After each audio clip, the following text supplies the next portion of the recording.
Welcome back to the Rum Ration, the podcast where we crack open history's hardest battles and raise a glass to the courage, comradeship, and selflessness of the ordinary folks who achieve the extraordinary. I'm Colin. And I'm Rejoy. And Colin, as former infantry officers, we know that true heroism often emerges not just in victory, but in sheer tenacity of standing shoulder to shoulder when the world is burning down around you. Kind of like, Best Buy on a Black Friday type of thing. Before we get any further into it, I just have to say, the last episode we posted on the unknown soldier, I've been getting quite a few responses about my cat, Newton. The guest appearance. Yes, guest appearance where he was very loud in his opinions as to the Royal Horse Artillery, which he does not approve of. Wow. I think he's more the Royal Cat Artillery. He's been Royal advocating Cat for Artillery, a long yes. time. Yes. That's right. So a lot of people have been commenting on that, and they would like to see more of or hear more of him on the podcast. I've entered into negotiations with him. He's hired a lawyer. So Yes. I don't know how long that'll take, but I got a letter from Newton von der Auerberg Chatterjee, and the demands are quite extensive. So we'll have to see.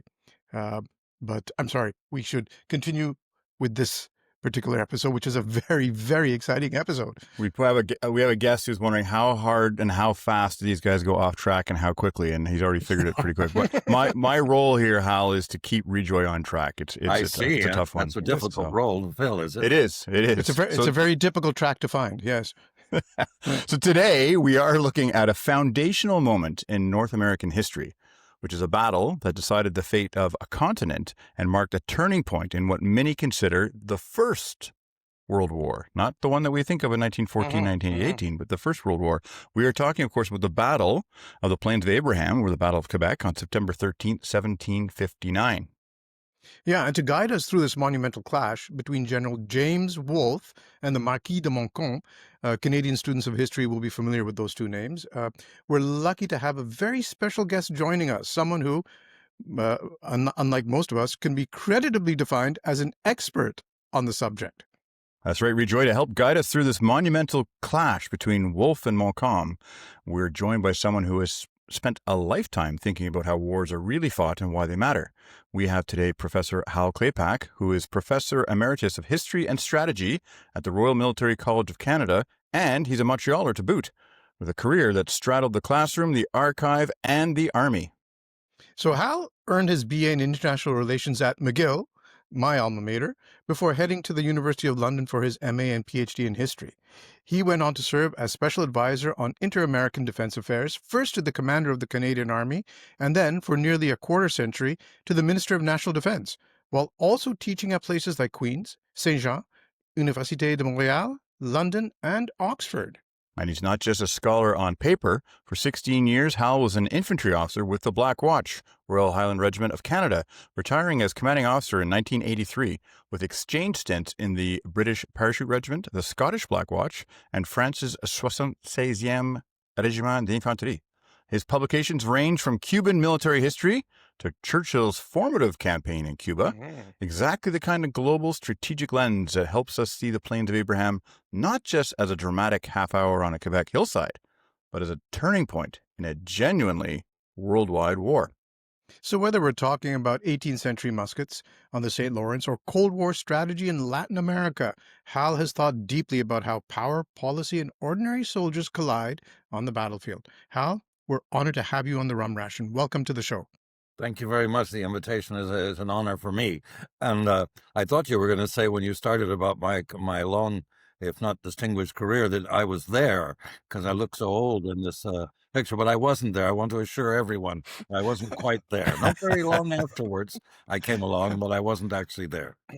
I'd heard that you were, but you arranged to have your image photoshopped out of that famous painting. You decided to employ some Stalinist airbrush tactics. Yes, perhaps that happened. I wasn't aware. Hal, we're going to start big. So this wasn't just a skirmish over some remote fort, right? Rejoy, how did the conflict leading to Quebec, the 7 Years' War, earn its title as a First World War? Well, simply because it involves so many powers. There were several, there are other wars in the 18th century that involve 3 or 4 powers, but this one involves all of the powers, essentially all the significant powers engage at one time or another, and two of them changed sides during the war, a bit like World War II in some ways. Yeah. And so, and because of the imperial reach at the time, the war is going to take place in the Caribbean, in North America, in South America. It's going to take place in the Indian Ocean and in India. It's going to occur throughout the Mediterranean, and it's going to go literally from Russia to the Iberian Peninsula. So it really is. And of course, before, the naval stretch wasn't simply possible. It wasn't imaginable that you would have had in the 16th century, for example, a war that would engage at those distances so many powers. And it really is dramatic because there is perhaps, I don't want to use the word dramatic twice in the same sentence, but I have to, it involves, before the war starts, a diplomatic revolution. Traditionally, Britain and Austria are on one side of European conflict, and Prussia, but particularly Russia and France, are on the other side. And because of Frederick the Great of Prussia's engagement in the previous major war in Europe, the Austrians switched sides. And they side with France for the first time in centuries against Britain, which they won't do for very long. They will only do it in this war, and then they go right back to tradition. But in this war, they do. And this really is called the diplomatic revolution. Even today, that's what it's termed in diplomatic history. So it's going to involve, on the one side, the UK and Prussia, under Frederick the Great. And on the other side, it's going to involve Austria, France, and Russia at the beginning, but Spain will come in as well. When Spain comes in, so does Portugal. So the reach just carries on. And then, of course, because of naval power and because of the colonial situation, it involves North America in dramatic fashions and leads to the battle that we're looking at today. Right. It's quite, you almost need a scorecard to try and keep track, particularly if people changing sides is going around. Changes. Yeah. So speaking of the North American theater, we know that the British targeted New France. Was the outcome, which was the conquest of Canada, truly inevitable given the demographic situation between the French colony and the 13 British northern colonies, not the 13 historians are encouraged never to use the word never and never to use the word inevitable. But if something could be inevitable, it probably was going to be this particular conquest. I mean, we have a population of 13 colonies literally 40 times greater than those in New France. We have 2.8 million against 70,000. And those 70,000, of course, are spread between Acadia all the way to what is now the Ontario border. So very difficult to imagine defending. But secondly, the key issue is that the hatred that had developed because of the nature of North American warfare and the engagement of what were called savages at the time. War was truly savage. It wasn't European politesse. And that meant that that les Bostonnais, the northern New England colonies, literally saw Quebec, saw La Nouvelle-France as the devil. Not only were they Catholic, if you look at the Salem witch trials, for example, the principal witch is dark, i.e., probably half-breed. Secondly, she's French-speaking. I didn't know that. And that's kind of the symbol of what's happening to the Bostonnais, to New England. These were those damn Catholics allied to those savage Indians who don't conduct war properly and want to destroy us and scalp and rape and enslave, etc. So this isn't a pleasant context for war. It's a very unpleasant one, and those 2.8 million are quite determined to get rid of the 70,000. So if one can't say it's inevitable, we can say it's damn close to inevitable. Wow, I wasn't even aware of the Salem French connection out of there. I didn't know that either. Yeah. And just to add to the bigotry, the irony that 100 years later, those damn Frenchmen will be coming down to steal those good New England jobs and all the and all the mills. I did know the principal accused in the Salem witch trials was a First Nations woman or a half-breed, as you said. Yes, and I did not know she was French speaking. But I suppose in North America there was a level of brutality that just did not exist in Europe at the time in terms of warfare and how they conducted battles, and that idea of honor and and leaving the field with with flags waving and drums playing. That just didn't exist in North America, where it was a fight for survival, wasn't it? Montcalm tried, and the British tried to make it more civilized, but the levels of hatred, not only on the native people's point of view perspective, but from the white settlers' perspective. I mean, there was so much blood, literally, that had already rolled past. That this wasn't a tabula rasa. There was true hatred already on the ground. And of course, in Europe, what you had achieved with the 30 Years' War, for all the horror of a third of Central Europe losing its ending up dead, it taught the kings that no political objective from a war could be worth the destruction that the war caused. And so they established a century and a half of what were called limited wars, in which they conducted themselves with small professional armies that didn't need that were very well supplied. That couldn't exist in North America, where you have one road, maybe. Probably most things are happening by rivers, and where you're living off the land.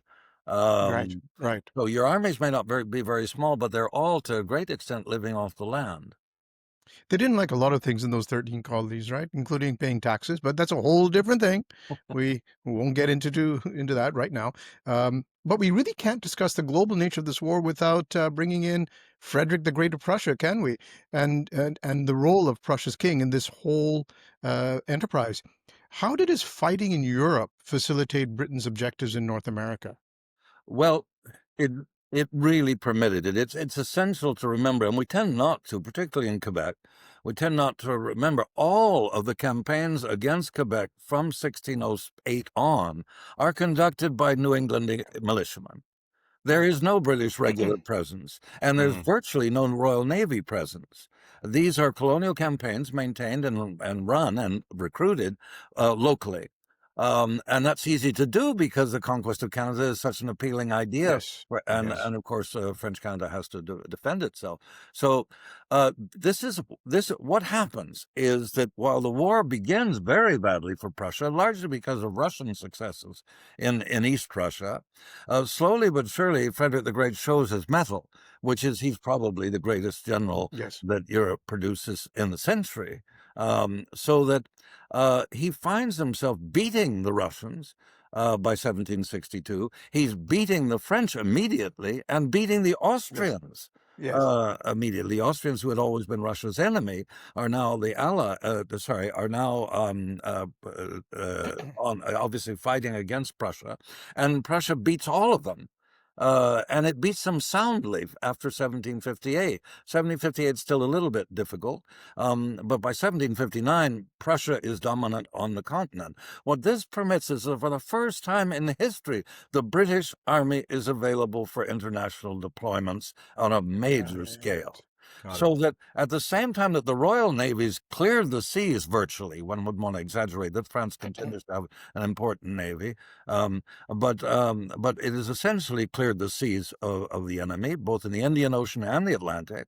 So it can now decide on real activities. And this is when we really start to talk about the British Army being a cannonball fired by the Royal Navy. Yes. It goes where Britain decides it will go, because it's freed from what it always had to do with Austria in previous wars, and that is land troops on the continent ally with Austria and go for broke there. This time, there's no requirement to do that because of Frederick the Great's extraordinary victories against all of this list of enemies. And this means the British Army is available. And American, you were talking about the 13 colonies' views on taxation.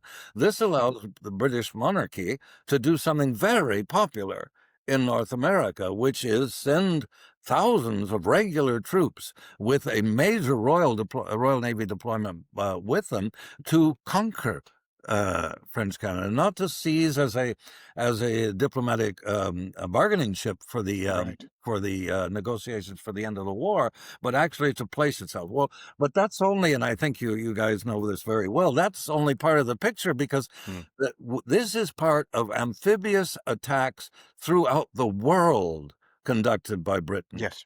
It attacks Martinique.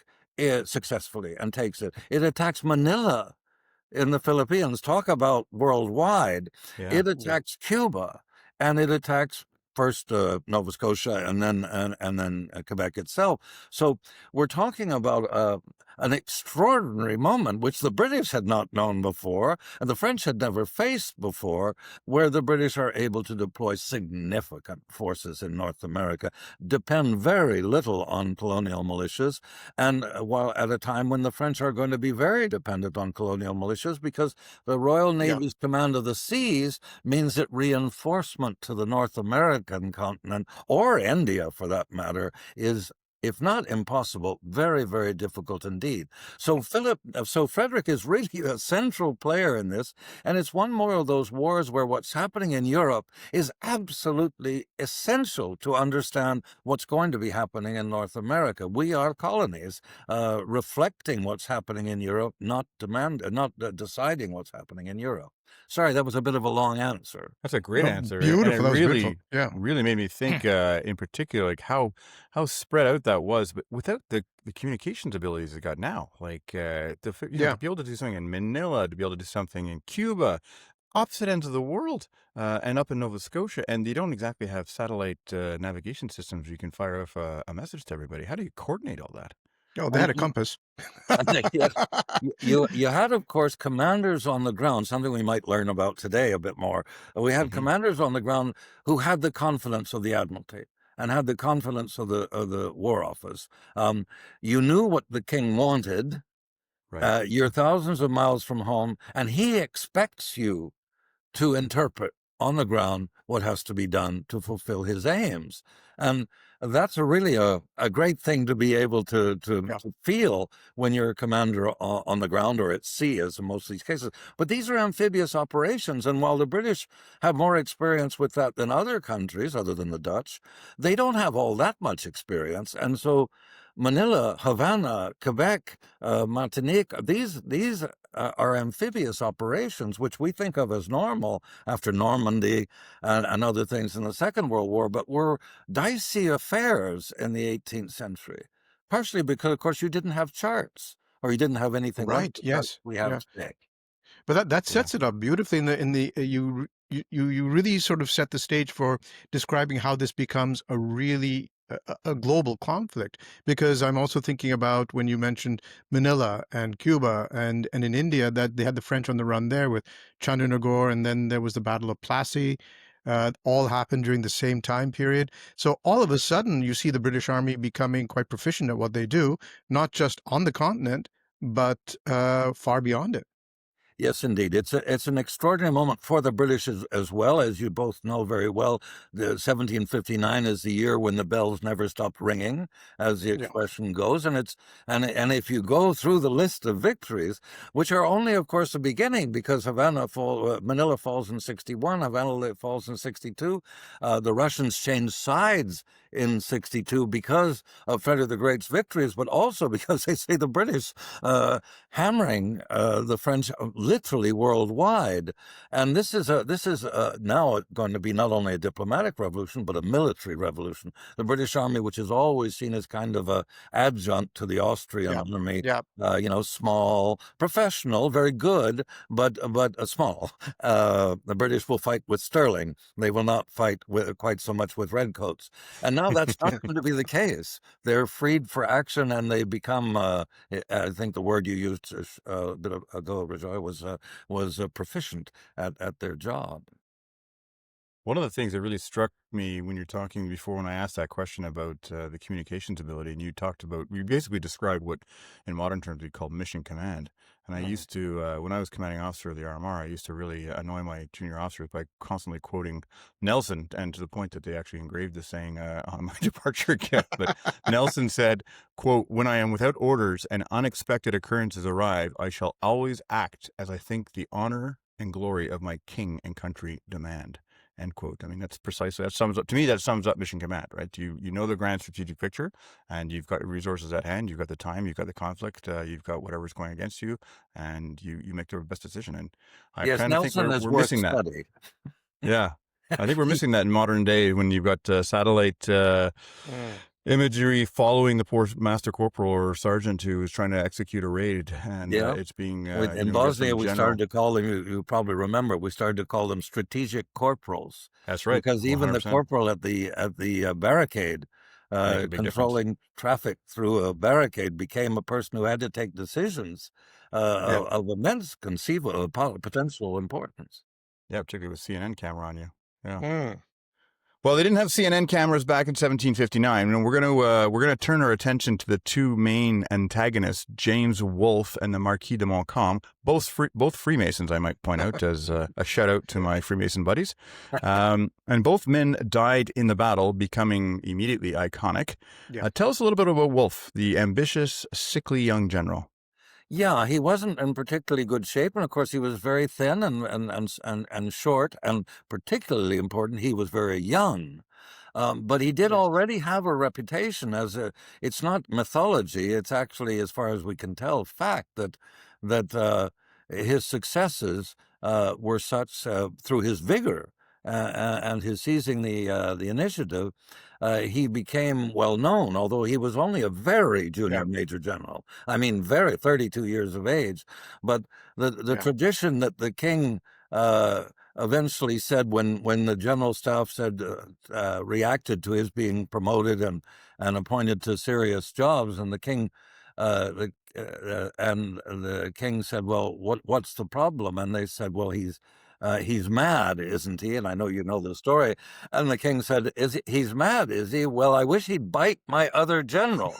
To infect them with madness. Exactly. It says something about this 32-year-old. I mean, generally speaking, army commanders were not 32, and certainly not to command a major campaign.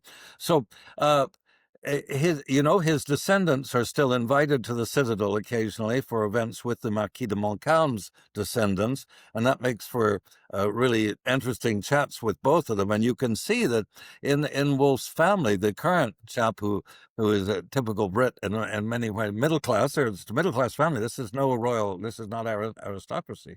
The Wolfes.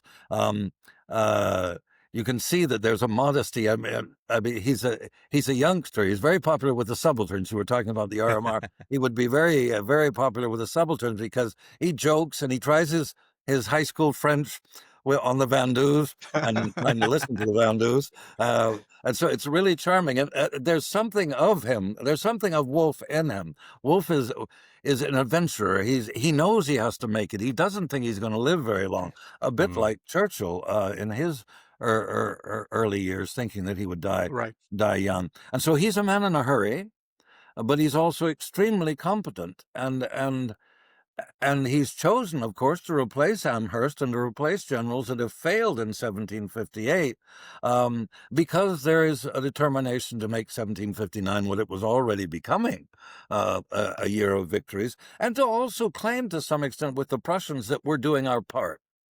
Because the Prussians would have preferred a British army, they just didn't need one, and at least in any urgent sense, which again freed the British up.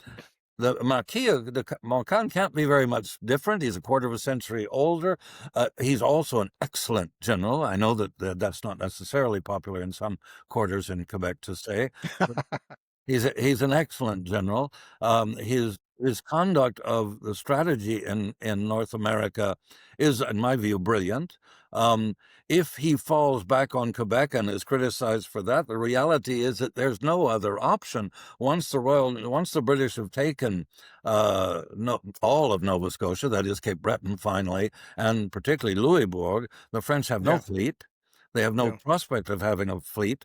The British are coming up the St. Lawrence, but they're also coming up the Hudson River. The idea that you would continue some kind of guerrilla warfare in Ohio Valley is a charming idea, but it has no relationship with the fact that the capital is about to fall, and that concentrates your thinking. Sure does a little bit. So So he withdraws, and after successfully beating the British over and over with this Right. campaign. And I think it's essential. I hope it's not boring for anyone, but it's essential to remember that that kind of strategy of striking rather than waiting for the enemy to strike, that had worked in previous wars, is going to work in the American Revolution. It's going to work in the War of 1812, and it's going to be the basis of Canadian defense strategy until the 1930s. You don't Wow. rest on if there's 2.8 billion of them, Yeah. 70,000 of us, you have to Yeah. strike. You can't wait for them to mobilize and strike Right. you. And a lot of that thinking, I think, sometimes we forget. It's done by Canadians. It's done by Iberville and Vaudreuil and others who think out this. What is the strategic context in which we find ourselves? So here's a very experienced general moving back unhappily, and certainly his militiamen are unhappy about the giving up of space and the British taking, without real opposition, of course, Montreal and Cap-Mont for Ticonderoga. This time the French just blow up most of the fortifications on the British route northward. But then we have this amazing combination of two generals of first-class qualifications facing themselves in what it will be now a decisive siege and decisive battle. Again, a long answer. Yeah. Sorry. An excellent answer. It reminds me, there's a very good history about the two of them. I think it's Francis Parkman, American historian, 19th century, who wrote Montcalm and Wolfe, Yeah. which is it's essential reading for anybody, I think, who's interested in this time period. The two generals, as you said, Hal, they come from quite different backgrounds, don't they? So James Wolfe, regular middle class guy, trying to carve out his niche in society, but Montcalm was an aristocrat. He came from the upper levels of French society. So would that have had a bearing on how he conducted the war? I mean, you brought some excellent points about hitting hard and trying to chip away at the British. But how would his upbringing and experience on the continent have influenced what he did in North America? Well, I mean, he was under no illusions that in his mind he would have preferred European style rangé, Monsieur les Anglais tirent les premiers, all the courtesies of the 18th century, which were real. Back to Fontenoy. That's right. Fontenoy is a great example, isn't it? And that would have been his preference, but he had been here for a couple of years now, and he had learned that, number one, this ain't going to work. There aren't any open meadows, and there aren't many thousands of troops. This is going to be. Yes. Frederick might have 60,000 at Rotzdorf, and the Russians 150,000. That's not what he had. He was always going to have 800. 1,200, 1,700, 2,000, etc. In areas where une bataille rangée was simply rarely an option. There were occasions. So it tended to be about fortresses, about the capture of posts and sieges that were not of the European style, but were sieges. And so now his preferences don't have much to say about it, although, of course, critics say that, which I'm sure we'll get to, critics say that did push him towards certain decisions on the morning of the 13th of September when he decides to abandon Beauport, but we're not quite there yet. We're not quite there yet. Let's get to, say, June 1759, when the British are arriving. Wolfe and his boys are showing up. The decisive battle wouldn't happen until later in September. But it seems that Wolfe was deeply frustrated by Montcalm's defensive posture. Can you walk us through the unsuccessful siege attempts and the brutal strategies that Wolfe employed to force a fight? Yeah, of course, brutal is the right word, but of course, brutal was the way war was conducted in North America. We're way out of Europe.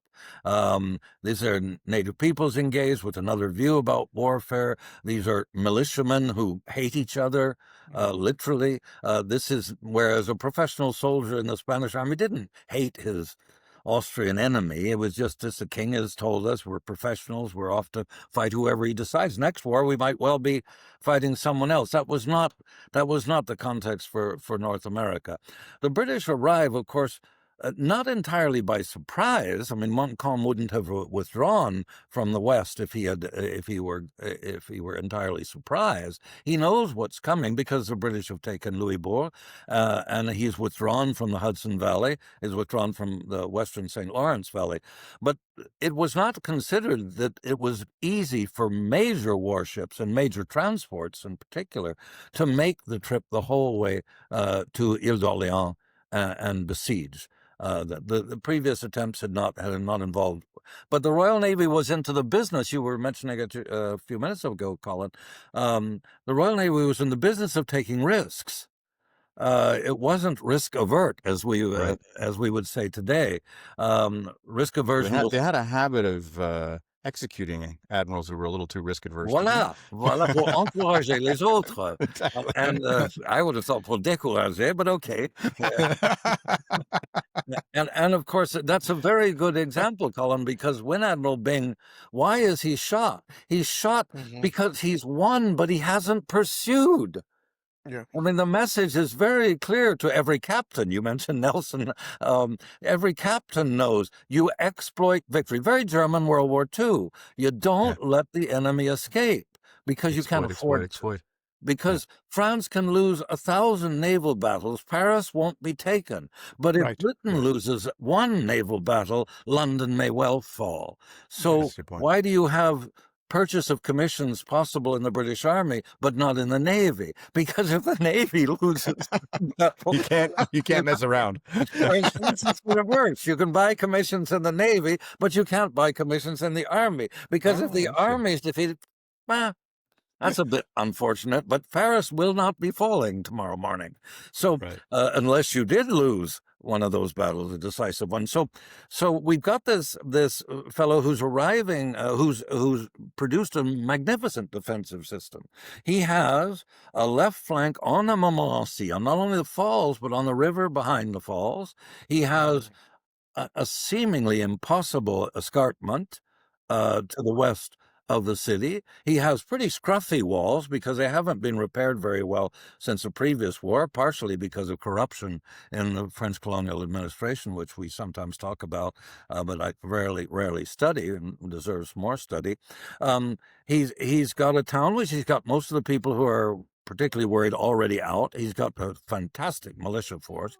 French Canada had probably, even by Swiss standards, the best mobilization system in the world. Interesting. In the world, to get 12,000 troops from a population of 70,000 farmers. Yes, is unknown. It's unknown. I mean, Nazi Germany couldn't do it in the Second World War. I mean, it's an extraordinary system because it had to be. Yeah. There are 2.8 million of them, and there's 70,000 of us. Guess what? I need a mobilization plan. Nothing like an existential threat to focus the mind. Voila. Yeah. So I've got Beauport, which is really good for tides. It doesn't invite attacks. So that's the main position and my center of my position. I've got an assured position on the escarpment, both because I have some fortifications there, but particularly because it's just too hard to get up. And the British don't yet have complete control of the river.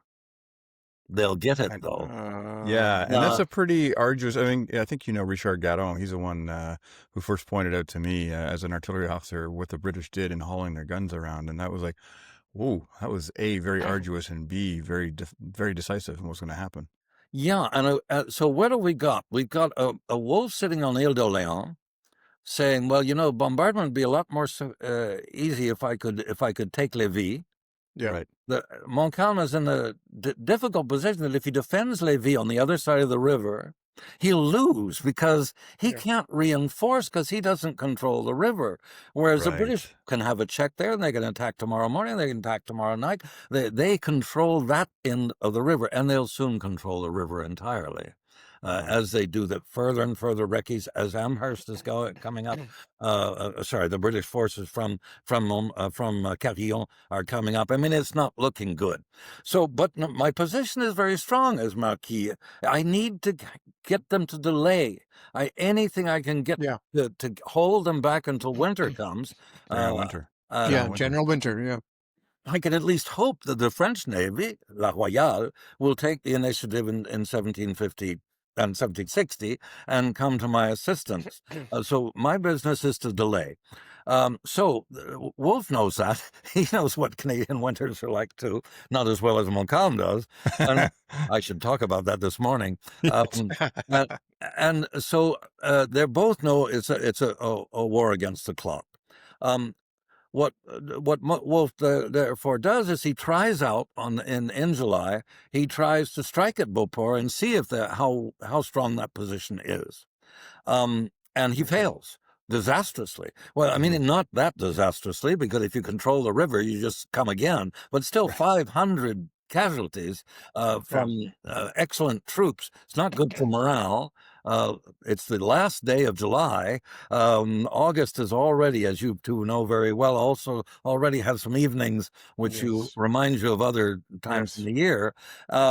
So that hasn't worked. Montmorency, on the other hand, is a mixed issue because, yes, we've actually turned the flank, but we haven't exploited it entirely. The river blocks us from easy access to turn the flank of Beauport, but we are there, and the French can't do anything with it either. So Montcalm's still got to watch his left flank, even though both the center has held and at least the river front at Montmorency has held. So it's not looking great, but it's now August.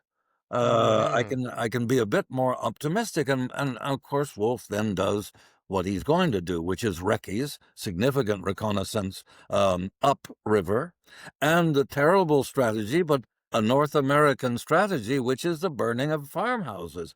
Burning of farmhouses, which you've all been at the Belvedere on the Plains of Abraham, I can see a hell of a long way. Yeah. And he knows that the French Canadians have built this magnificent system of mobilization, but it does depend on morale.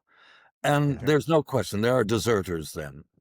And the beginnings of desertion, not as serious as it might be, but there's the first desertions because September, c'est la récolte. Yeah. And in Canada, la récolte is how I survive the winter. That's right. You need to get the harvest in. So, of course, we sit here quite logically and say how monstrous it was. But in North America, that's the way war was conducted. Well, it used to be like that in Europe, too. I mean, chevauché. Oh, yes. Yeah. Oh, it could happen. Sure. It depended on the urgency of the situation. Because, yes, wars were more limited in Europe, but they weren't pleasant affairs.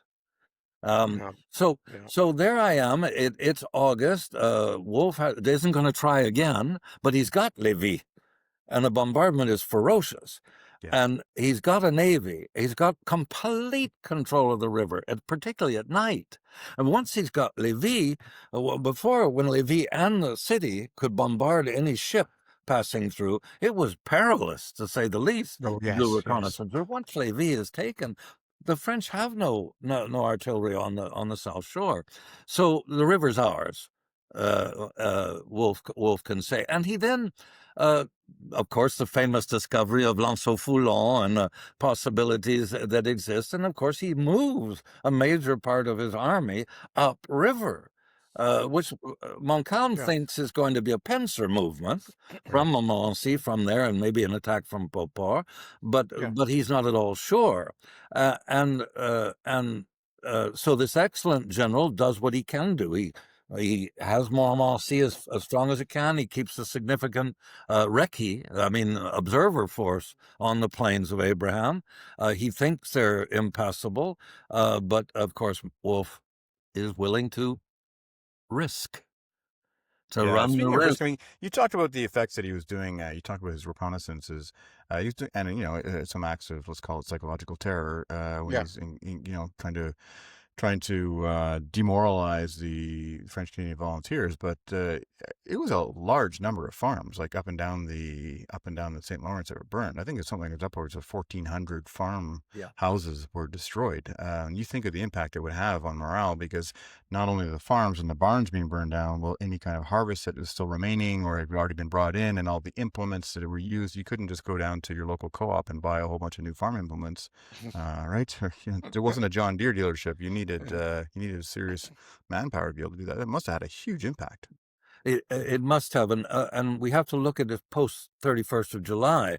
I mean, French-Canadian morale has soared with the defeat of the British Grenadiers, not just any scruffy unit at Beauport, and so French-Canadian morale has soared, and now it's going to do quite a different thing as it watches these terrible things happen south of the river and also north of the river in many places. So morale is an issue, and I guess, does that bring us to the 13th, or do you want? I think we're getting there, but I think Rejoy wants to have a little quick pause for. I think that's a perfect place to pause for our ever popular fantasy sponsor bit. So bear with us here, Hal. Please. Yeah, because this is very foreshadowing of the exact raid you're about to talk to us about. So today's episode is brought to you by General Wolfe's Dawn Raid Rum, the only spirit bold enough to make you think. Yes, climbing a cliff before sunrise is a perfectly reasonable plan. Distilled on the misty plains of Abraham, aged in barrels that may or may not have rolled downhill during the landing, notes of oak, gunpowder, and the faint panic of a French sentry who definitely didn't see this coming. Yeah, didn't see. The Brits could speak French. It's smooth, it's bracing, and much like Wolfe, best enjoyed before you start taking musket fire. General Wolfe's Dawn Raid Rum. Hoist your courage and your odds of doing something historically questionable. So I think that sets us up to the next phase. So we can't figure out why we can't get real sponsors. I don't want to do anything more. I can't have to work. You guys are doing this wonderful presentation. I love it. I might go and have a Cuba Libre right after this. There you go. Yes, exactly. That's what we hope for. So the long stalemate finally broke in late August. What changed tactically, and how did Wolfe ultimately settle on that, very well-known, daring, risky location that would lead him eventually to the Plains of Abraham? No other choice. No other choice. I think of the options. He knows Bougainville, the significant reinforcement from Montreal, is coming. He's not. He's aware of that because, of course, it's using the new road, which the French had finally built in the 1740s. But the river, you can see the road at many spots, and the British control the river and are using sloops up and down to check for just that, to see if there's any chance of reinforcement. So there is a time factor for Wolfe. Other than just the arrival of winter. Not that he thinks that Bougainville would be decisive in changing the picture, but it would be a reinforcement which has a significant percentage of regulars in it. So that's a factor to take for him to take into play. But then, of course, he has these not only reconnaissance but deserters. He has a couple of sources of information saying, "Well, I've done it." I haven't done it with artillery, to come back to your very humorous points on rum. I'm always interested in talking about rum. And so I think, it's probably the last roll of the dice. But he's thinking about it for a while. As you point out, it's August before September the 13th. He's placing his significant forces on the south shore, but upriver. And Montcalm is no idiot. He knows that this does give him options, but he doesn't think that it's going to be anything wacky enough as an attempt to ascend. And I think there we have to talk about artillery, because nothing's going to explain itself without a little chat about artillery. The British have massive superiority in artillery if they descend their cannons from the ships. Right. Yes, there are already significant field guns with the alongside the infantry. There's no cavalry to speak of course. But most of the guns that are in Lévis are off the ships. But we have a huge fleet there, which, if it's not being used to bombard, which it only needs one side, as we know, broadsides, there are lots of guns available. So while Wolfe is going to decide on going up the Anse-au-Foulon, he's only going to bring 2 guns with him, because the key is to, as Colin just said, to get up during the night. So if we could go right through it, I mean, there's the major descent. Again, with the Royal Navy being able to land as many soldiers as they need on the South Shore, or indeed on the North Shore, but it wouldn't. What are they going to do once they're there against those cliffs? So that morning, as tradition has it, with the with the Francophone officer who had served with the French army. That's the other great thing of all these changes of alliances. You never know who they're for the last war. They're professionals. And of course, the poor old sentry down there, which we all sympathize. I'm thinking, boy, this is not going to be my day. And Captain de Vergère up at the top, who thinks, and of course, the crucial thing, which we tend to forget, is that the French were expecting not a reinforcement, but a convoy of vitres of supplies to come up from Montreal and to have stopped at Trois-Rivières to pick up even more. So that this isn't a surprise. It's happening fairly regularly. It's often happening at night because the British command the river. You're trying to move at night when they can't spot you so easily. So the sentries would have already known that this sort of thing happens, and that Captain Vergère up a bit would have also known that this is sort of, it's a comedy of errors, but it's also an understandable series of errors. That this guy speaks French. It's the middle of the night. He says he's coming up with supplies. Supplies. So, I'm not going to open fire immediately. And then, of course, the subsequent events. So up he goes. And of course, as you pointed out, it's only dawn when the British line is deployed at 6:10, 6:15 that morning. And it's 4,000 strong. And the French are going, we wear red coats now? What happened? Wait, where are the supplies that they were bringing? I guess it's funny today. It wasn't quite so funny then. Probably not so funny on the morning. No, probably a lot less funny. But there we are. And to me, that's, of course, our great debate that we always go on into. Should he have left Beauport? Should he have? And I think there are a couple of issues that I would like to bring to the table. The French at that stage have been outflanked. There's no other word for it. The nature of the escarpment, which everyone knows in Quebec, is an escarpment on one side and very few hundred meters on the other side. It's also an escarpment. So the British are not only there, they have both their flanks assured. Right. Yeah. How many battles in Europe would you have both your flanks assured? What you hoped was you could have one assured. Yeah. To have both was a dream for Wolfe, which he had obviously considered with Townsend and others we have from the records. So there he is, and he waits. And he waits for many reasons, but the number one is artillery.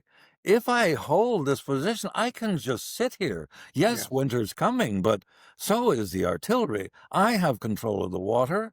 I bring up as many guns as I want. And I think that's what many Quebecers don't spend a lot of time thinking about, that time is not on Montcalm's side. He doesn't withdraw behind the citadel of Quebec as we know it today. Right. The citadel of North America in many ways that the British build after the War of 1812. He's sitting with scruffy ramparts, which are left very much in decay from the 1740s to 1759.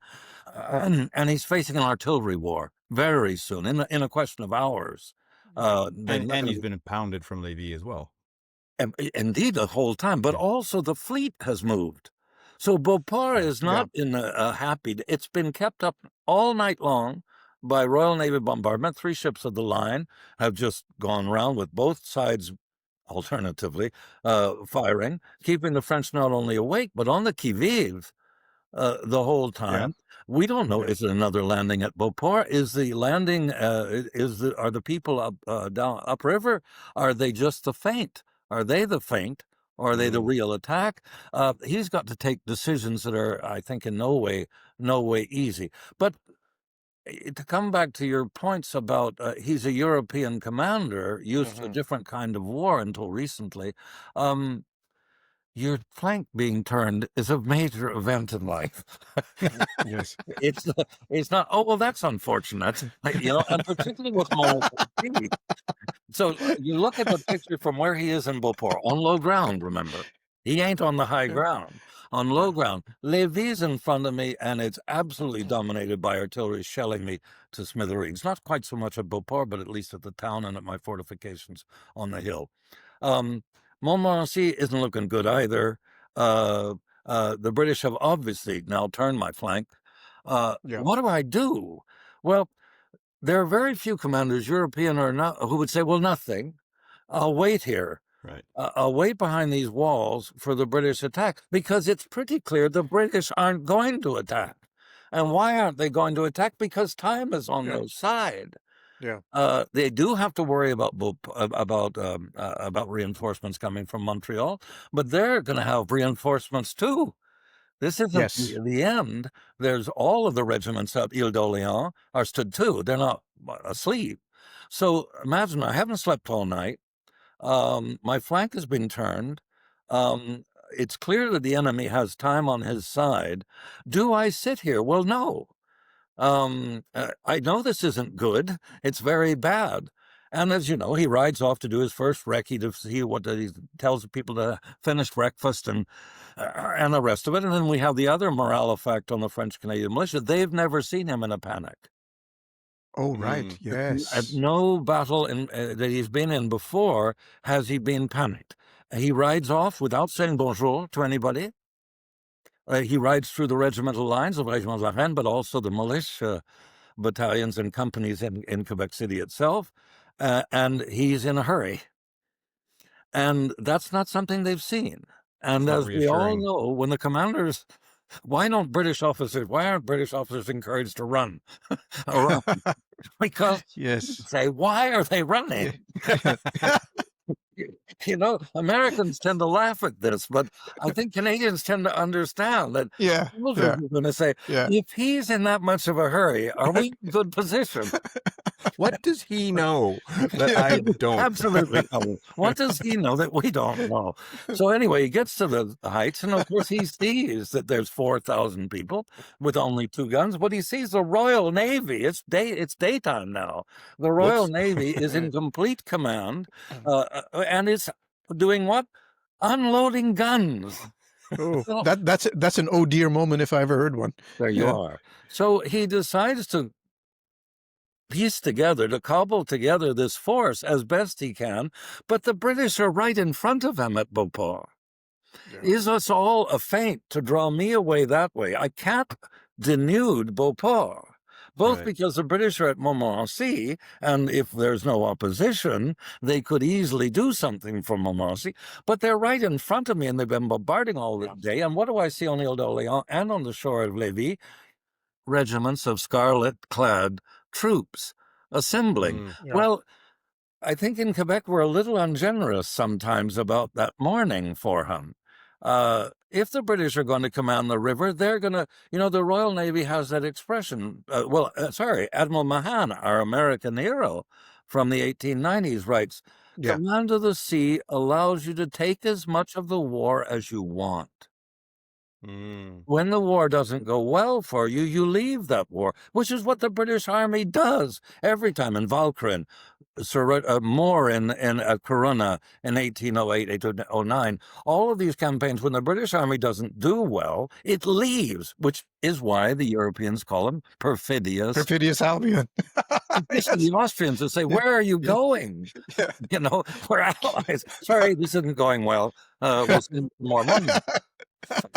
So, without trying to be too humorous about the events, because obviously they're decisive, as you both pointed out earlier in this talk, the reality is I don't think he had a lot of choice. And he cobbles together what he can, particularly regulars, because he knows his troops. He knows the militiamen are not ideal at guerre rangée and long lines and controlling their fire. Oh, They yes. tend to fire as soon as they're within range of the enemy. Odd. And so then, of course, again, Wolfe doesn't have to move. So Montcalm has to decide, do I move? And he delays. He hopes Wolfe will attack, both because he'll have some artillery support from the walls, such as they are, but he'll also hope that there are copses on the hill. This is not a tourist zone. Well, even now, of course, as you both know very well, there are copses on that hill. Yeah. He's going to have to, it's not going to be the Alma. It's not going to be a beautiful advance with of absolutely straight lines, both because the French Canadians are not going to be very good at that, but also he's going to go at battalion level, even company level. There will be times when he has to go into file. He Right. can't just retain everybody in line. So it's a messy advance. It's not an incredibly messy advance, but it's a messy advance for a European officer accustomed to everything being very Yes. smooth. And so it gets confused in its advance on the British lines. It's reforming at various times, but most essentially, the British aren't firing. Yes, there are some New England militiamen who are firing, and of course, very intelligently, there are French Canadian militia with fusil Biclet and native peoples in the woods on the British right, who are inflicting what will be most of the casualties that the British take that day. Interesting. Which is always a great pride, of course, for French Canadians, and legitimately so. But what is happening is that Wolfe is just waiting. And So he then wants... Montcalm makes his decision and off he comes, right? Sorry? Montcalm makes his decision and To advance. advances. That's And right. then it was a pretty short, sharp fight, right? It was about a half hour of pretty yes, in fact, precise. many people say closer to 15 minutes. And Wow. Oh, wow. and it depends on how you consider the pursuit, Right. because the pursuit course. takes longer than Right. the engagement, because there's only 2 volleys, 2 significant volleys. So what do we see? I think the only decision, obviously I'm available to be criticized for it because I'm probably in a minority, but he takes this decision that advancing and pushing these people off is the only option, because otherwise we will be eventually overwhelmed, and they have, okay, winter's coming, but it's not coming on the 13th of September. And it's a beautiful day. It wasn't encouraging to think about the future. So in any case, he gets this cobbled together force of mixed regulars and reservists, very good regulars. Some of the units of the regulars are reinforced within their units by French Canadians who have shown that they're a little better at this kind of warfare. And they start to fire quite early at 100 meters, or we don't know the exact, but they're starting to fire. Remember that to some extent the French Canadians are encouraged because the native peoples and their militiamen on the flank are already engaging the British, who have sent off their own riflemen, mostly New Englanders, off to chase them off, but they haven't succeeded yet. So there is a battle going on, which we don't usually consider quite yet because it's more skirmishing than other things. But for the French Canadian infantrymen advancing, to fire doesn't seem completely illogical. There are other people firing. And there are even a few British falling, not many. So it occurs. And of course, that moment that has occurred so often with the British infantry facing anybody, since they're not firing, I'm a little nervous. If they were firing at the same distance I am, well, okay, we're going to have a firefight and the dominator will dominate. But if he's holding his fire, what does, again, to use Colin, what does he know? What does he know that I don't know? I got my general running. I've got the enemy not firing. What am I missing here? Because I see their muskets. He's got muskets. Why isn't he firing? And so we get closer and closer. And then there's a comment which I think we quoted Nelson a couple of times. Maybe we should quote Wellington once. Wellington was interviewed by a very pompous Daily Telegraph reporter many years later after Waterloo. And he was asked the pompous way that the Brits can be, and they're not often, thank God, but they can be. This reporter asked Wellington, "My lord, why do you think the British soldier is so much more courageous than any other soldier?" And Wellington, who didn't suffer fools gladly, replied, "Well, the British soldier is not any more courageous than any other soldier. He is as courageous a little bit longer." And I think that's a fundamental thing which we don't look at enough in the 18th and 19th century warfare. That the British conduct the Napoleonic campaigns, never mind the Revolutionary Wars, the American Revolutionary War and the 7 Years' War. They conduct all their wars firing last. Yes.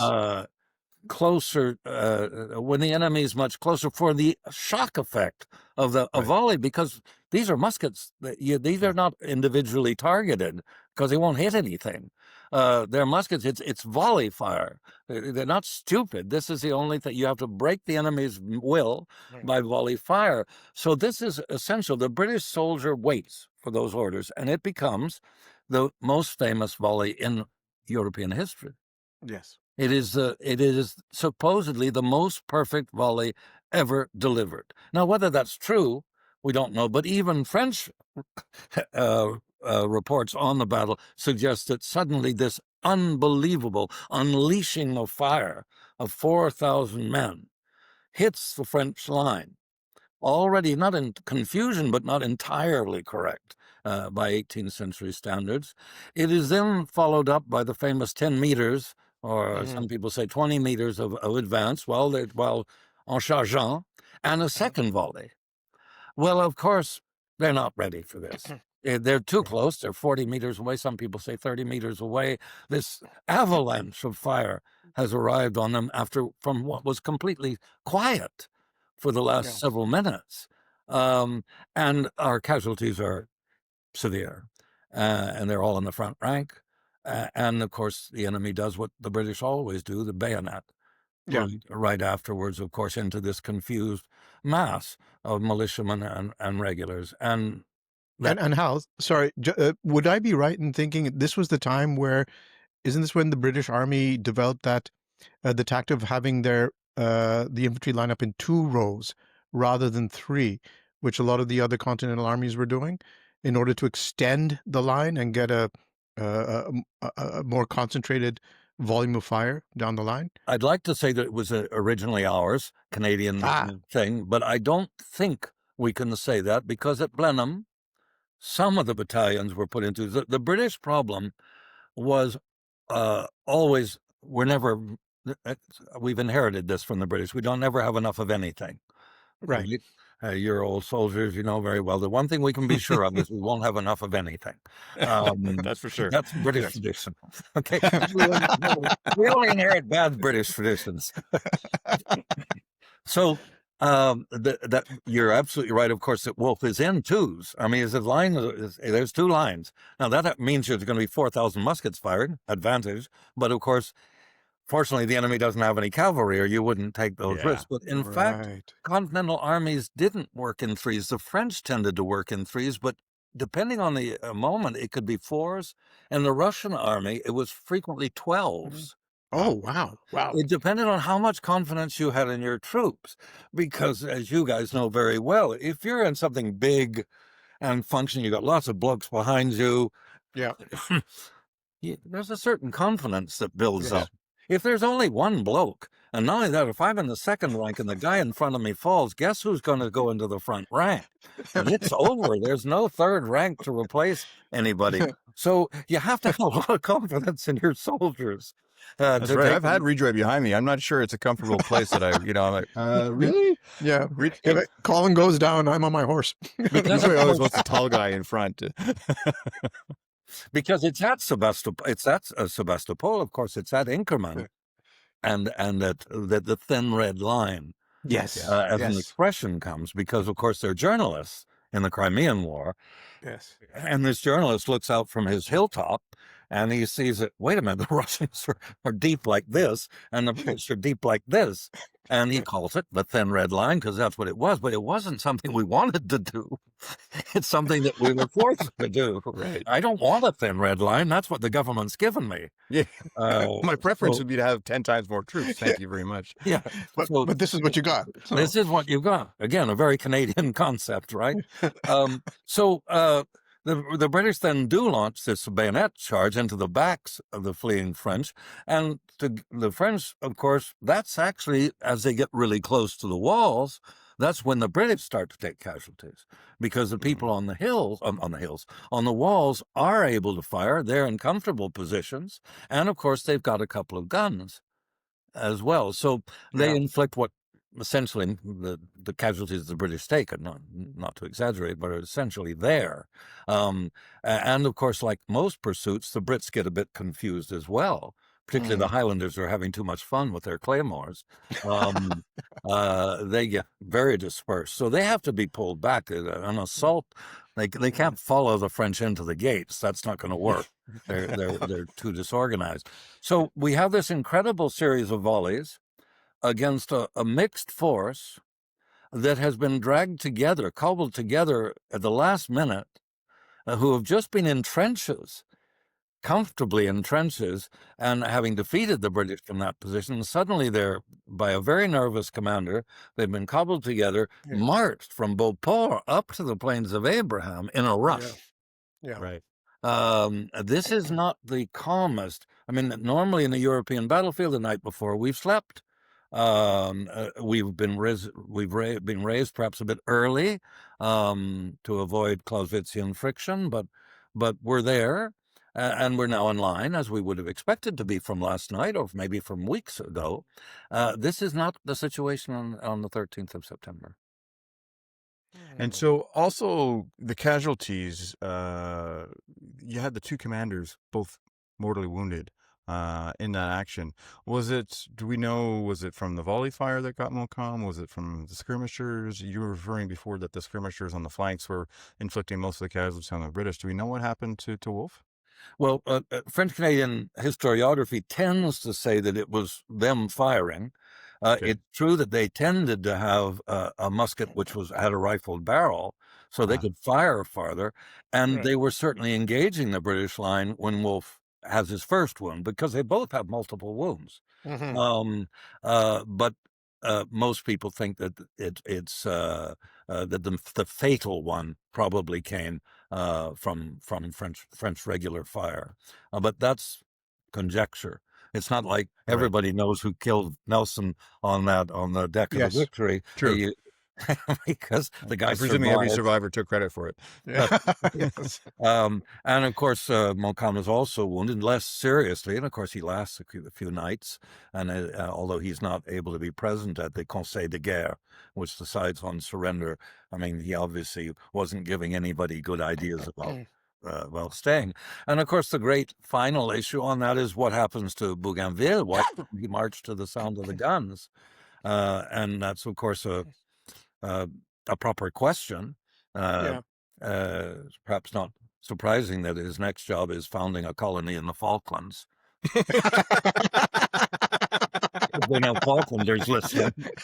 You know, look, I was commanding a brigade in Canada, and now I'm founding a colony in the Falklands. I annoy in Versailles.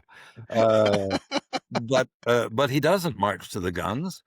He sends recce party. He has some cavalry with him. He has part of the little tiny troop of cavalry that the French maintained of 60 to 100 guys, depending on the time. So he is able to do a recce. He doesn't have further orders.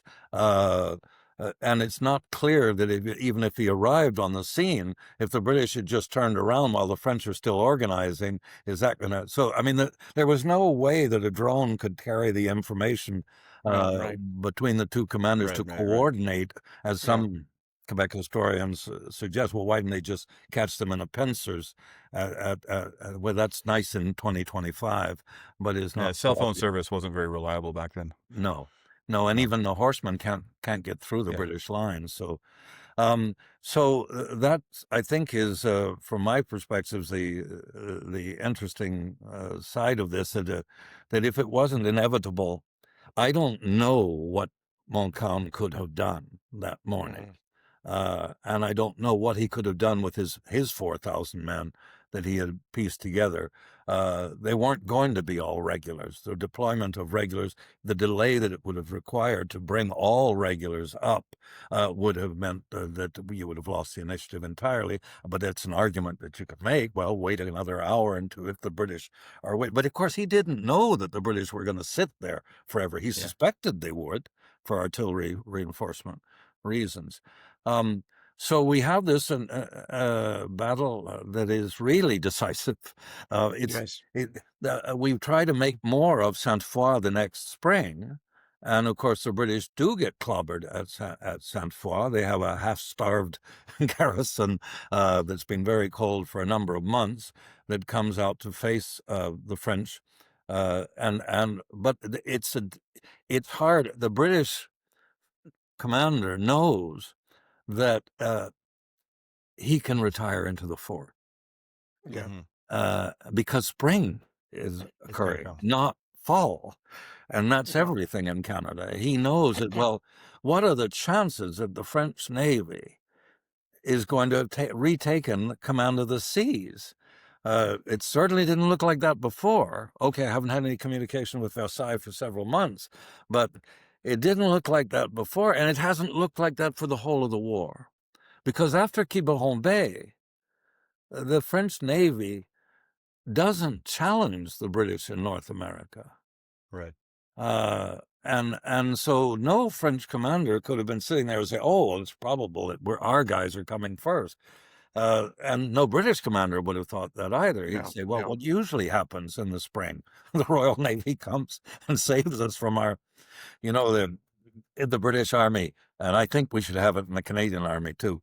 But in the British Army, they have an expression when an exercise goes absolutely horribly. You've both been on them. Or when an operation goes horribly. The British Army officer sits there and tells his colleagues, well, thank God we have a Navy. No matter how bad it gets.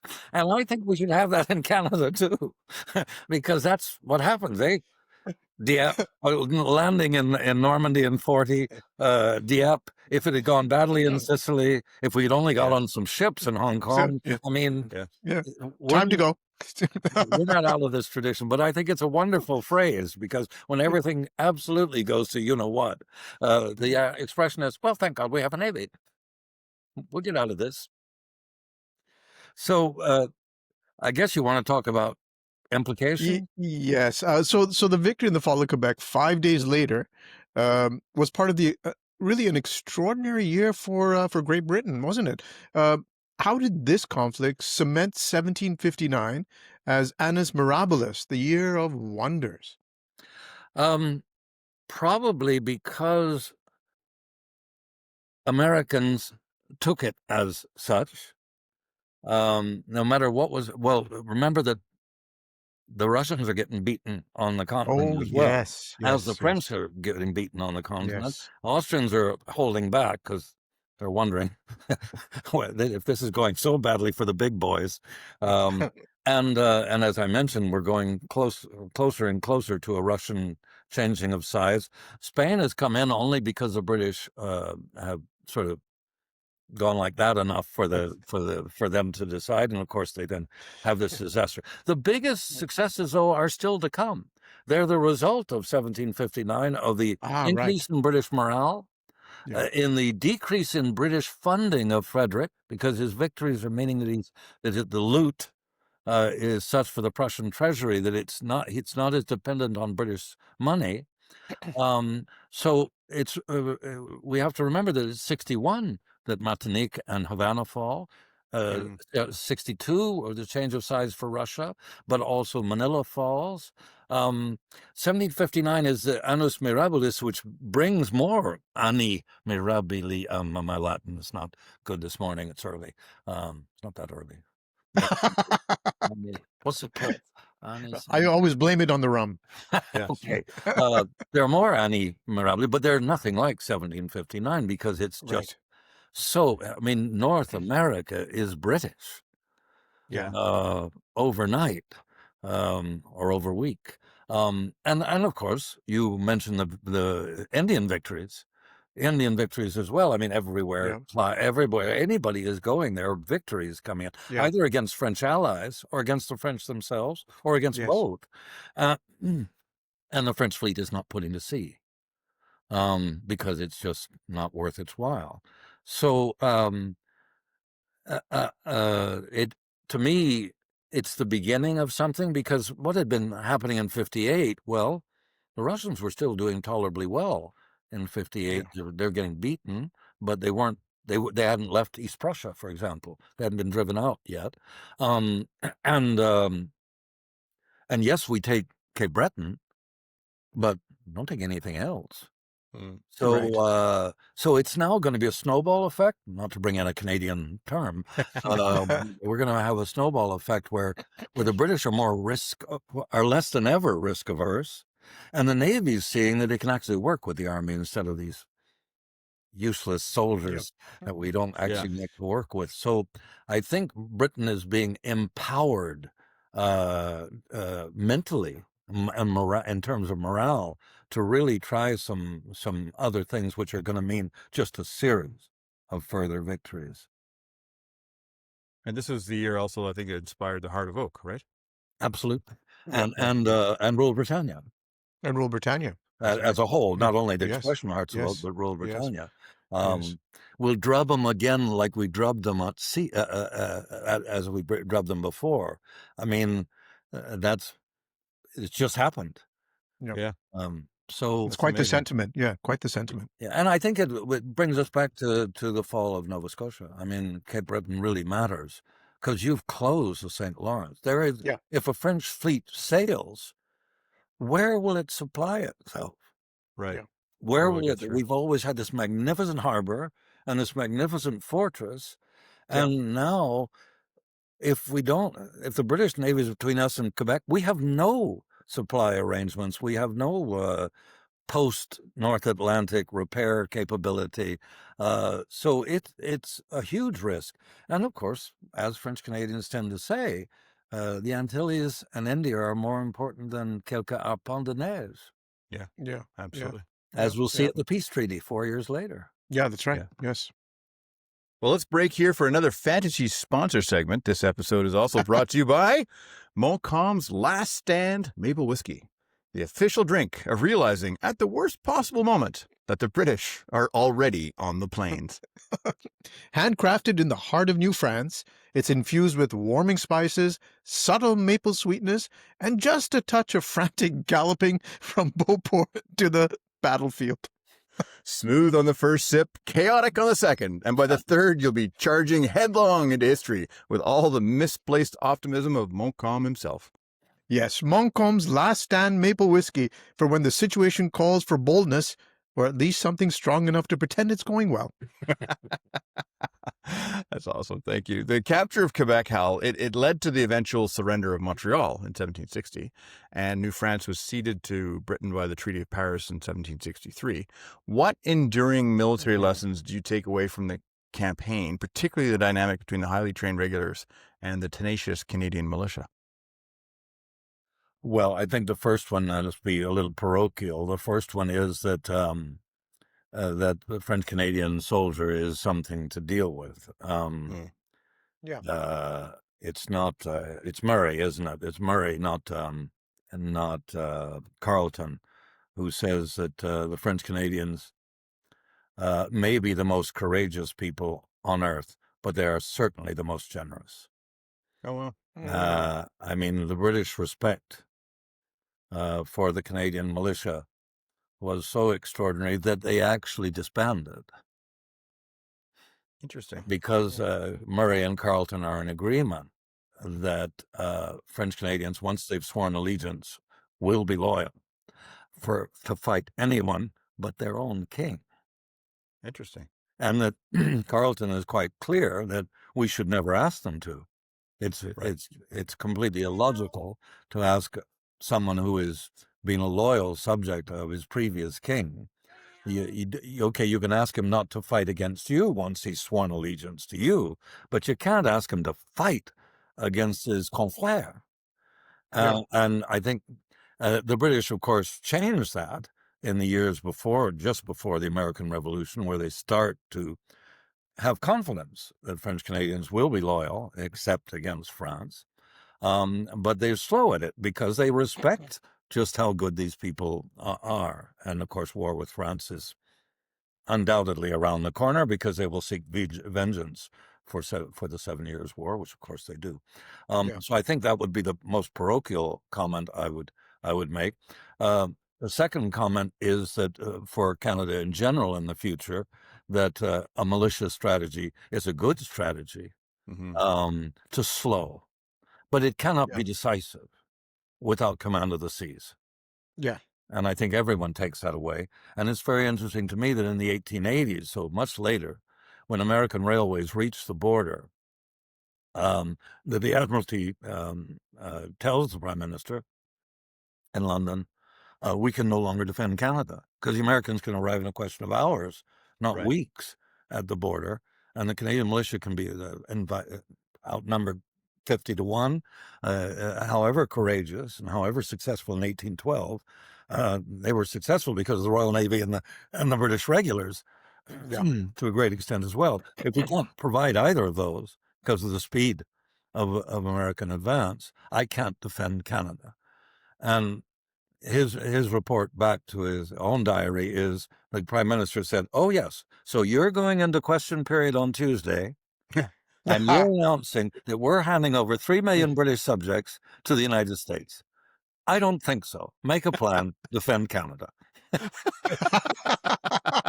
Brilliant. You don't get So off the I hook wonder that what easy. Yeah. the use of question period is. Because Yes. of course, it's very difficult to sometimes remind people, and certainly we didn't do it to Galtieri in 1982. The British have never yielded a territory of British settlement to anybody, Yeah, that's no right. matter how That's right. disastrous the war. Yes. Right. So say what you want, but I won't see you in the club tonight. You go work on a plan. I mean, and it's not a criticism of other powers, but they have a different view about settlement. I mean, the Spanish traded colonies, the French traded colonies, like Yeah. Canada knows very well. But the Yeah. British would trade colonies that weren't settlement colonies, but they wouldn't trade British, Protestant, white subjects. They just Right. never Yeah. did. And of course, Galtieri never understood this. We was not going to get away with 1982. It just has never happened. So I think that there now militarily, the value of regulars obviously is, even here in the wastes of North America, the decisive factor was to have soldiers who could deliver a volley that was perfect. Right. That morale effect, which is the basis of 18th century warfare anyway. You're not firing this useless musket at Mr. Yeah. Smith. You're firing for the morale effect that hundreds and hundreds of balls arriving at me at exactly the same time on the enemy has. It's all about morale, as it is today. Winning the firefight, well, yes, Yeah. I've put the enemy's heads down, whereas Yeah. my heads are not down. My morale in this charge, which may turn out disastrously, but at the moment seems like a possibility to achieve. So I think those are results that I take away.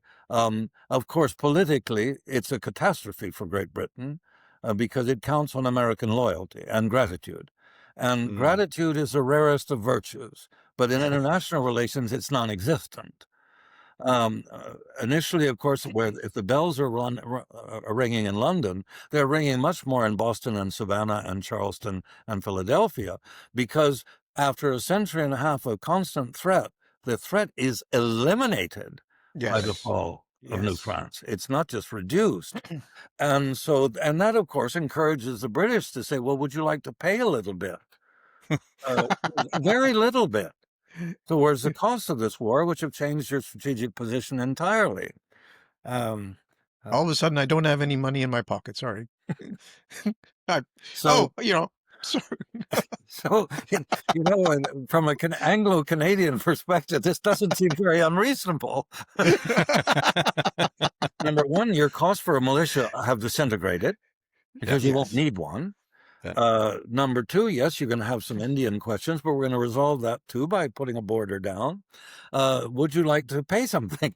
And of course, that leads to a disastrous thing where France, Spain, and even Holland, which was not in the war, Britain, this is the First World War. The second one is 1777, when France enters, then Spain enters, and then Holland enters. And the Americans are a bit naughty on that because they win at Yorktown and they say, well, thank you. We've done our part. And the Royal Navy, coming back to Mahan, of course, Mahan has said, why did the British lose the American Revolution? Because they were so successful in 1763 that they stopped building ships in time of peace. Oh, right. For the first time in their history. Okay. They lost the compass that you can build an army in time of war, but you can't build a navy in time of That's war. right. It's too late. Too late. And so they, for 1764, 65, 66, 67, 68, 69, they don't launch enough ships to replace the ships that are going out of service. So when they have to face not the French Navy, but the French Navy, the Spanish Navy, and the Dutch Navy, Yorktown is the Right. result. And so, of course, but they're not stupid enough to not start building in 1777. So by 1781, the Americans have Yorktown. Thank you very much for your help. You can go home now. And the British have a navy again. And Yes. sweep the French from the seas, sweep the Dutch from the seas, and sweep the Spanish from the seas. So that while the American Revolution is a disaster for the British, not for us, obviously, in Canada, we win our war. It's of course a disaster for the countries who've been trying to get their vengeance. And instead of dismembering the British Empire, they barely hold on to their own. Right. So, And the British are able to protect their Caribbean absolutely, colonies, which is the most which important was part. more important for them. Yeah. So it's the impact is it goes by weird and strange, sinewy and mesmerizing route, because you would say, well, now we have a British North America. And of course, the initial battles in 1775 are because the British don't have a garrison at Ticonderoga. They have 12 men who are asleep because it's British North America. There's no threat. and of course, they arrived before Saint-Jean sur Richelieu because the British have said, well, why do we even need Saint-Jean? So the implications of this battle just don't go away as time goes on, and it seems like it's pure vengeance on the part of the European powers. And of course, there's no Frederick the Great by 1777. Right. Yes. Prussia does side with Britain in the next war as well, but there's no Frederick the Great to pull off the same things. He's not the same king as he was in his two earlier wars. So, I mean, there don't seem to be any end of implications of this. And you can say that it forms two nations in some ways, because in 1775, because of 1763, French Canadians at first slowly, because they considered a chicane entre les Anglais. What's this got to do with us? These Anglophones want this and these Anglophones want that. It's got nothing to do with us. But with American occupation, of course, and the disastrous political arrangements that the Americans make from 75 to 76, French Canadian loyalty resurges. And then, of course, what some historians call the deuxième abandon comes in 1777, when the French fleet, not facing a British fleet, enters the St. Lawrence and can take Canada back. The orders from Versailles are don't. Which, of course, from a French-Canadian point of view, Gagnon is spectacular on this. This is a deuxième abandon, because you could have liberated us, and you didn't. And you didn't. Why? You didn't because Versailles, perhaps strategically wise, says if Canada remains British, the United Kingdom will have a permanent enemy called the United States of America. Oh, right. Yes, of course. If Canada returns to French rule, France will have a permanent enemy called the United States of America. It ain't worth it. So, of course, it's infuriating to French Canadians for very good reasons, but the strategic reasons from a Versailles perspective are pretty hard to argue with. And Britain does have a permanent anti-British 13 colonies and subsequent until the First World War. Yeah. That is so true. Gosh, That's that was a masterclass. Wow. It really was. So we started this episode noting our admiration for selflessness and camaraderie of fighting men. While the high generals often steal the headlines, it's the men in the ranks facing the final musket volley, that famous final musket volley from the British. It's their stories that really endure, right? It's true, and they endure more now than ever, because the greatest thing for 20th century historiography is that the soldier is starting to tell his story. We don't have to go to how many private soldiers or corporals right after the 600,000 men that go to Russia in 1812. We only have two memoirs. Now we'd have 2,000. Yes. And so easily. we have a look at the soldier. The guy, it's interesting to me, the guy who's left out in this, except for one professor at RMC, is a senior NCO. Yes. There's yes. so little written about him, even in the modern historiography. And you people know better than I, he's central to the whole business. Oh, yes. Absolutely. In this. That little guy 100%, with the yes. halberd at Exactly. Yes. Quebec City saying, no, this line needs to be perfect because I need the ball, not direction. That's right. From the guy next to you. And so this halberd is not a joke. This isn't only a symbol of rank. This is something where I push you into position and you go into position. And there's another side to it, gentlemen, in my view, and which comes back to Wellington's comment about the British soldier just being as courageous a little bit longer. And that's another British Army expression that was called Randy Rudolph in the rear rank with the rusty rifle, i.e. soldier, my guy there, okay? And where commanders work with them is, and this comes from Panama, from the American invasion of Panama in '89. The American strategy in their 59 interventions in Latin America has been brilliant. You convince Randy Rudolph with the rear rank and with the rusty rifle that nothing he can do today will change anything. Because the overwhelming force of our side is such that no matter his sacrifice of his life or his limb to defend Panama, it will change nothing. And it's proven brilliant. So it brings that soldier in the positive side that you've just mentioned, which is one we want to concentrate on, to the center of things, but also when he's not where he should be or what he should be, or his morale is not what will keep. And that brings us back to rum, because rum has always had, I think most Western armies, certainly the Russian, the British, our own, rum has had its role to play in this. How many Victoria Crosses were won by people not drunk as skunks, but a little happier. Little happier. More optimistic. What was your word a few minutes ago? A bit more optimistic. That's right.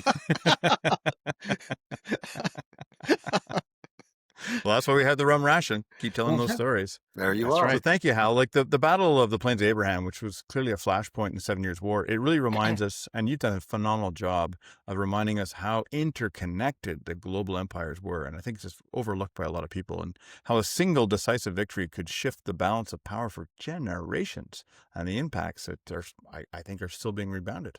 Yeah. And thank you for helping us put the famous last stand of Wolfe and Montcalm into its proper global and historical context. Because people, they know the names.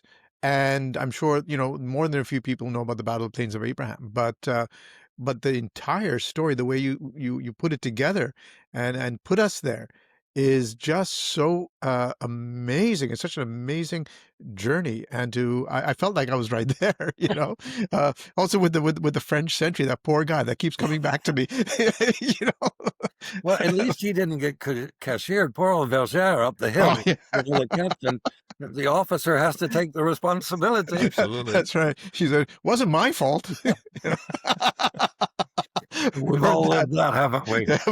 We have. We have. Indeed. Well, thank you very much, Hal. My pleasure.